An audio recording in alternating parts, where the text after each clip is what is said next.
Hey guys, this is Kevin from JazTime.com. JazTime produces these awesome comparison videos for the purpose of helping you make a buying decision. This video wasn't made for free, so if you'd like to buy one of these watches or want to check out these watches for the lowest possible price anywhere online, then click the links below in the description below or go head on over to JazTime.com. Show us some support and buy something so we can continue bringing you the best watches at the absolute lowest prices and also continue making these comparisons and standalone watch video reviews for you. Alright, so let's begin. Today we're going to be comparing 9 different Rolex sports pieces. This time we're going to be comparing them just one of each sports category. This is sort of a buying guide for new people who are new to the Rolex industry and looking for sort of small differences between each watch. I'm not going to be going into an in-depth review of each watch. If you're looking for in-depth reviews of each watch, we have them on our YouTube channel at JazTime, so you can check out individual watch reviews of these watches. But this is tailored for someone who is not quite familiar with Rolex. I just want to give you a brief overview of which type of Rolex sports pieces you can get. So all right, so starting from the beginning, we have the 214-270. This is the Rolex Explorer 1, the 216-570, the Rolex Explorer 2, the 116610, the Rolex Submariner, the Rolex Deepsea, reference number 116660, and then the Rolex Sea Dweller, reference number 126600. Then here in the back we have the Rolex Yacht-Master 40, reference number 116622. Then the Yacht-Master 2, 116680, and then the Rolex Daytona in ceramic, the 116500, and then at the end we'll finish up with the Rolex Gmt Master 2 in the two-tone, reference number 11666713. Okay, so let's start off with the Rolex Explorer 1. This watch was made for people who are interested in mountain climbing, hence the Explorer 1. This telltale signs of a Rolex Explorer 1 is the Arabic numerals at the 3, 6, and 9 o'clock position. The newer style does have luminescence on the 3, 6, and 9, while older styles have a solid white gold Arabic numerals. We have index hour markers and a triangular 12 at the 12 o'clock position.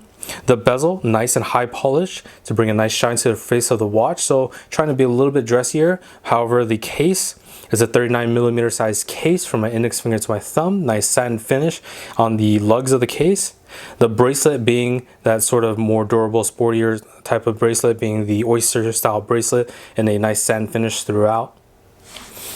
Moving on to the Rolex Explorer 2 now. The Explorer 2 is the opposite of mountain climbing. You would be cave exploring with the Rolex Explorer 2. And you can tell this is the Rolex Explorer 2 simply by the bezel. The bezel is a fixed bezel, nicely satin finished to keep that durability on the watch for cave exploring. The 24-hour graduated scale is on that bezel to track an additional time zone, such as if you're going to cave in a different country, then you can track that additional time zone. The orange accented hand is unique to the Rolex Explorer 2, which is another sign for the watch. We have the sports style dial, which is the maxi dial with circular hour markers with the index 6, 9, and triangular 12. Again, Mercedes hand for the hour hand. And for the bracelet, we're looking at a nice satin finished bracelet again, like the Explorer 1, where it's nicely satin finished throughout the whole bracelet. Alright, so now we move on to the Submariner. The Submariner is a diver's watch, and the telltale signs of that is you can look at just directly at the bezel. The bezel has a 60-minute graduated scale on a nice ceramic bezel. That's how you can tell this is a Submariner. We have the date window with a Cyclops lens on the 3 o'clock position for magnification and easier viewing of that date. Same sports style hour markers, which is the maxi dial circular hour markers and indices at the 6 and 9 o'clock position. The case size is a 40mm case size. Nice stainless steel throughout, and the sports style bracelet being the nice oyster bracelet with satin finish throughout as well. Okay. Moving on to the next watch. So I did forget to mention for the Submariner. The Submariner had a water resistance of 300 meters or 1,000 feet, and that's what makes it a diver's watch. However, this is the Deepsea. Deepsea is a much more professional diver's watch. You can tell this is a Deepsea. One is mainly the size of the watch. You can look at that large size. It's almost like two Submariners stacked on top of each other. That thickness is about 17 millimeters thick, with a sapphire crystal that is about 5 millimeters thick. The bezel as well is another telltale sign. We have a nice, beautiful ceramic bezel, but it's the same 60-second graduated scale. However, we have every indency marked on the bezel. And the bezel, another sign is that the bezel is unidirectional as well, and that's of course something on the Submariner too. One thing I want to mention the other difference is that there is no Cyclops lens on top of on that sapphire crystal for magnification of that date, as the crystal on the Deepsea is already nice and thick, and it already magnifies portions of that date. The bracelet is that same oyster style bracelet, nice 3-piece link bracelet with satin finish on it, making it a very nice durable sports piece as well. Moving on, I did forget to mention one last thing. On that thickness of the case, you probably notice a little circular marker here on the side of the case. That's actually the helium escape valve. As professional divers resurface from underneath the ocean waters, the helium escape valve allows for the depressurization, or when they're sitting in a depressurization chamber, the gases that they use is helium, so it allows any trapped helium in the watch to come on out. We're going to go ahead and move on to the Sea Dweller now, and the Sea Dweller is a 43 millimeter watch. That's one of the signs that this watch is a Sea Dweller. I don't think there's any Rolex watch that's specifically 43 millimeters besides this watch. It has the same style bezel as the Deepsea instead of the Submariner. Like I said, it has all the indices located and also a 60-minute scale on that nice black ceramic bezel.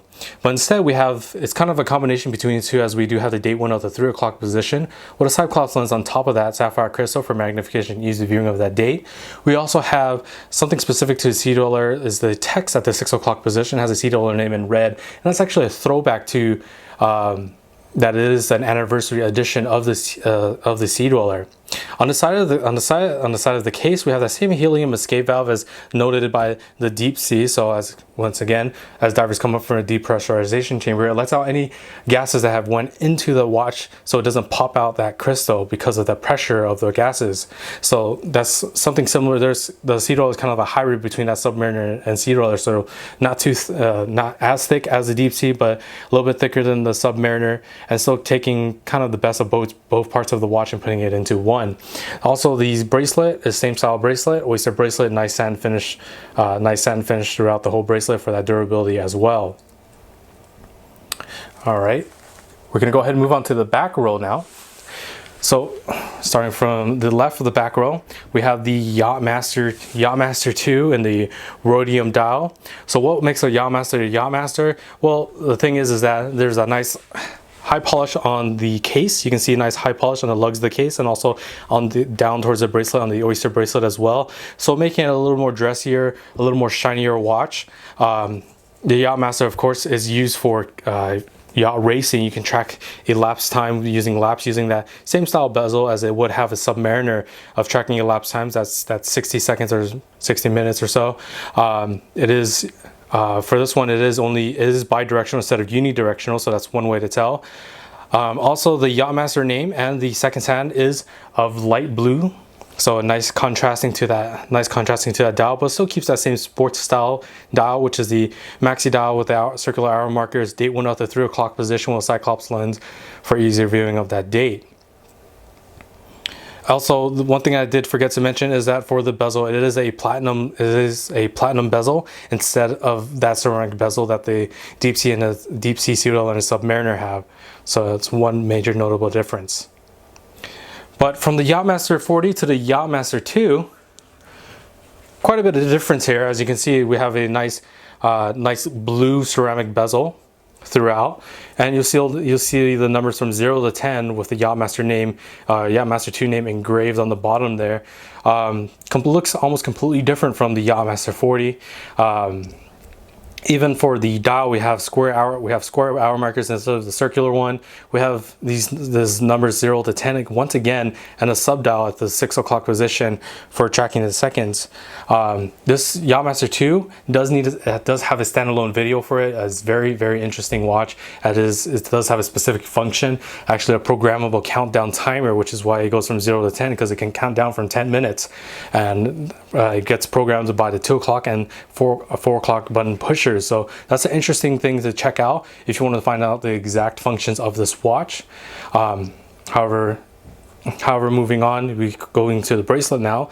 Bracelet, same thing as the Yacht-Master 40. We have a nice high polish down the center of the oyster bracelet with satin finish on the contrasting outer of the 3-piece links. As this is more of a dressier watch, you know, you're going to be sitting on a yacht, you know, tracking yacht times and such. You're not going to be moving around, diving and slapping your hand everywhere. So this is more of a dressier watch to catch more eyes.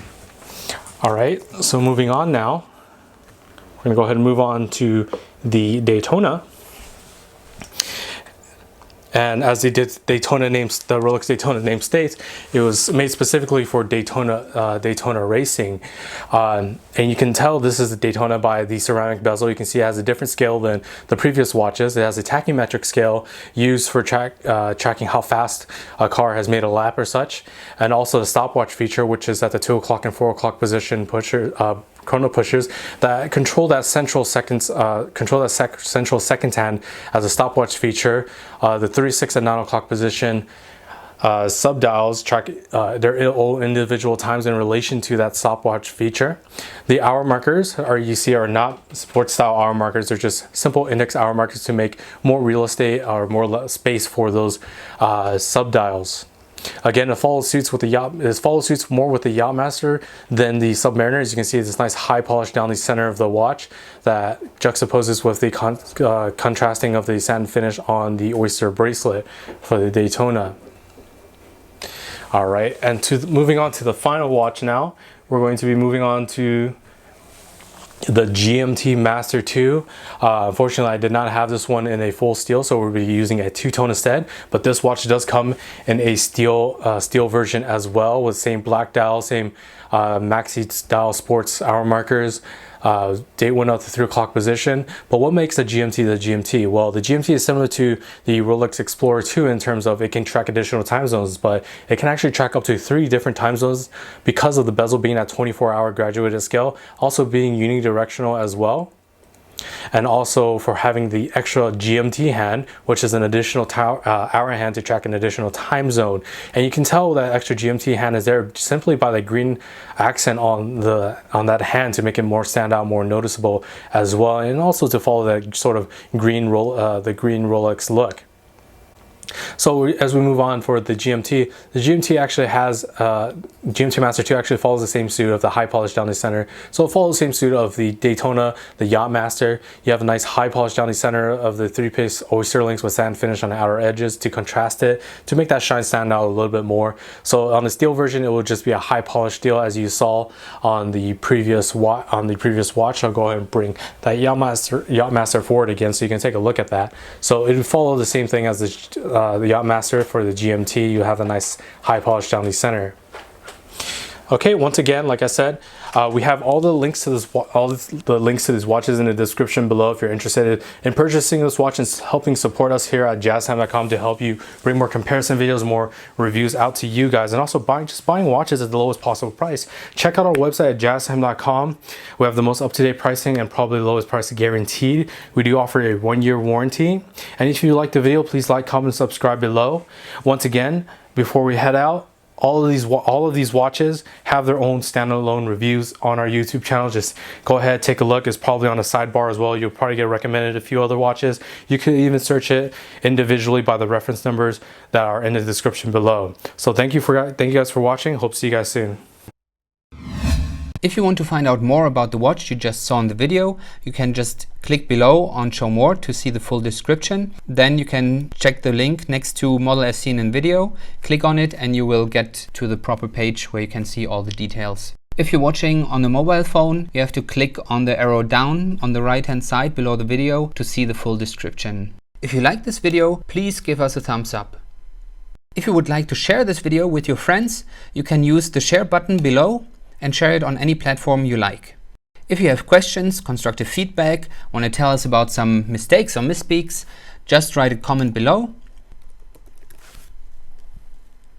If you want to see more videos like this, you should subscribe to our channel and visit our channel page where you can find all the videos. And if you're interested in a specific watch brand, you can check out our playlists. If you want to check the price for a watch or want to buy one, remember at JazTime.com you always get a steep discount, so you should check the prices with us. If you want to know the price for a specific watch, just go to Google, type in JazTime, plus the brand, model and the details you're interested in, and Google will find the right page for you. Thank you for watching.